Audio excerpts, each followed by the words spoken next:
జీవితంలో అన్ని రకాల దరిద్రాన్ని అనుభవిస్తున్నావు కదా, టు ద కోర్ డిప్రెషన్ లో మునిగి తేలుతున్నావు కదా, ఈ వీడియో చూడు, లైఫ్ ని చూసే పర్స్పెక్టివ్ మారిపోతుంది. అమ్మో శివుడిని కొలిస్తే వైరాగ్యం ఇస్తాడంటగా అని అంటారు కొంతమంది. శివుని కొలిస్తే నిజంగానే వైరాగ్యం ఇస్తాడు. అసలు వైరాగ్యం అంటే ఏంటి? వైరాగ్యం అంటే అన్ని వదిలేసి చెట్లు పొట్లు పట్టుకొని తిరగడం కాదు సోదరా. వైరాగ్యం అంటే శివుడు నీకు ఐశ్వర్యాన్ని, పేరుని, పరపతిని అన్ని ఇస్తాడు. నీకు కావాల్సినవన్నీ నీకు ఇచ్చేస్తాడు ఆయన ఉపాసించిన తర్వాత. Be a consistent devotee. నీకు అన్ని దొరుకుతాయి ఆయన దగ్గర నుంచి, కానీ నీకు దొరికిన వాటి మీద నీకు ఇంట్రెస్ట్ లేకుండా చేస్తాడు. అంటే నీ దగ్గర అన్ని ఉన్నా వాటి మీద నీకు వ్యామోహం ఉండదు. వ్యామోహం లేని వాడి కన్నా ధన్యుడెవరు? నీ ఉన్నా నాకు ఇంకా కావాలి ఇంకా కావాలి అని కోరుకునేవాడు నిత్య దరిద్రుడు. వాడి ఆశకు అంతుండదు, ఇంకా వాడి కోరికకి చావుండదు.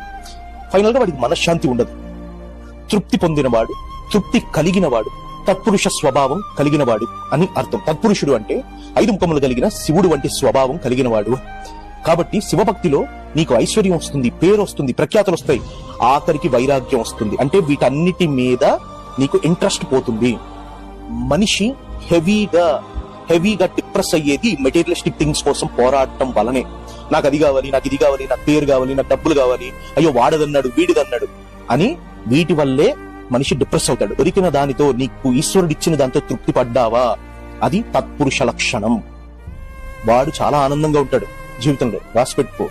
మైండ్ ని ఎప్పుడైతే సాటిస్ఫాక్టరీ జోన్ కి తీసుకెళ్లిపోతావో నువ్వు, చాలు అనుకున్నవాడు వాడు చాలా హ్యాపీగా బతుకుతాడు. మనశ్శాంతిని మించిన మహదైశ్వర్యం లేదు, అది మహాదేవుడు మాత్రమే ఇస్తాడు. కాబట్టి దేని వెనక పరిగెట్టద్దు, శివుడు వెనక పరిగెట్టు, సకల సౌభాగ్యాలు కలుగుతాయి. సర్వేశ్వరుడు ఇవ్వలేనిదంటూ ఏమీ లేదు. మనశ్శాంతితో సహా ముందిచ్చేదే మనశ్శాంతి. నమః పార్వతీపతయే హర హర మహాదేవ శంభో శంకర.